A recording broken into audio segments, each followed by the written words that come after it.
Hi everyone, and welcome back to our last video. Today's video is going to be how to teach your dog not to jump up. Now, jumping up is another one of those behaviours that is really hard to teach our dogs not to do.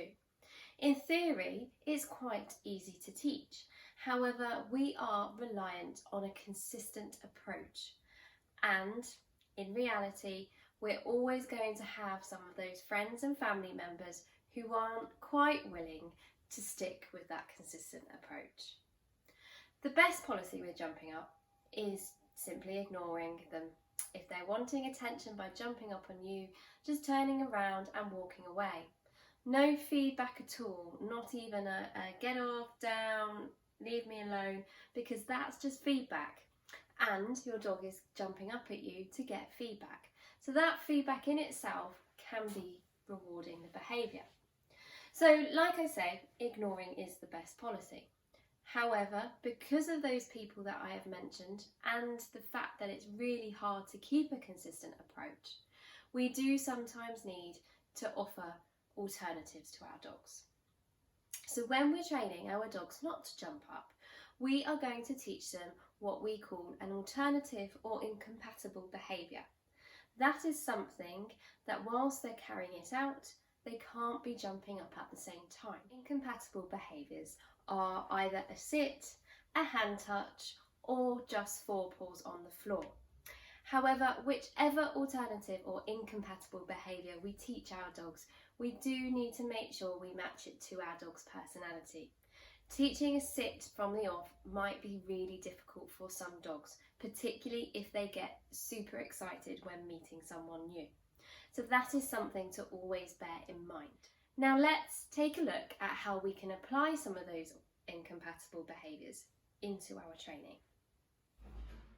Our first exercise is going to teach our dogs to keep forepaws on the floor. As I come in to greet Buddy, I have my clicker and my treats in my hands. If he jumps up, I'm simply going to wait until his forepaws are on the floor, and then I'm going to click and treat. Once again, it's all about repetitions, and the more times we do this, the more Buddy will learn that he gets rewarded when his forepaws are on the floor and he makes that right decision. Thanks, Buddy! It's always a good idea to have a clicker and some treats outside the main door, just so you're prepared.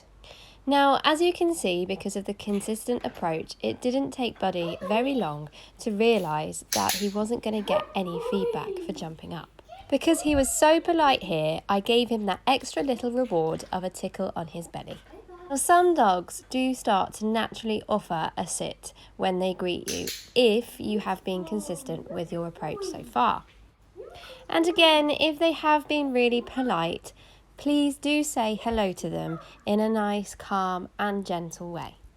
That added reinforcement will make sure that they know that is the best way to greet their visitors.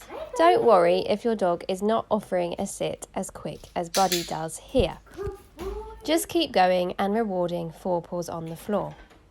As I said, sit is very difficult for some dogs, particularly younger dogs with less impulse control. For this to be super effective, you will need each one of your visitors to do the same. That is because we need to apply a consistent approach. Now, after a successful first session, I then took a break, and then I decided to up the ante a little. That being by being a little bit more exciting as I came in. It did get him a little bit more excited, and he did jump up, but I rewarded him for forepaws on the floor. The second time, he was back to doing a sit. Now, if your visitors are struggling with this approach and their timing on the clicker isn't great, there are a couple of other things that we can help teach. The first is arming your visitor with a toy. As they come in, they throw the toy for the dog, and the dog goes off with the toy, leaving them alone. Or if the dog gets too silly with toys, why not use the settle cue, so they're settled when the visitor comes in and they say hello when they are calm. We can also apply the forepaws on the floor approach when greeting people out and about. To start this, I would do a couple of repetitions first where someone in your family walks your dog up to you. Click and treat when their forepaws are on the floor. Once your dog has got the idea, you can then swap over.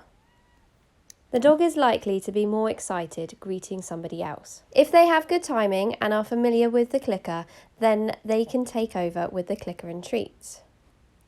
Once your dog has got the idea to greet people with forepaws on the floor, you can then start to teach the sit if you like.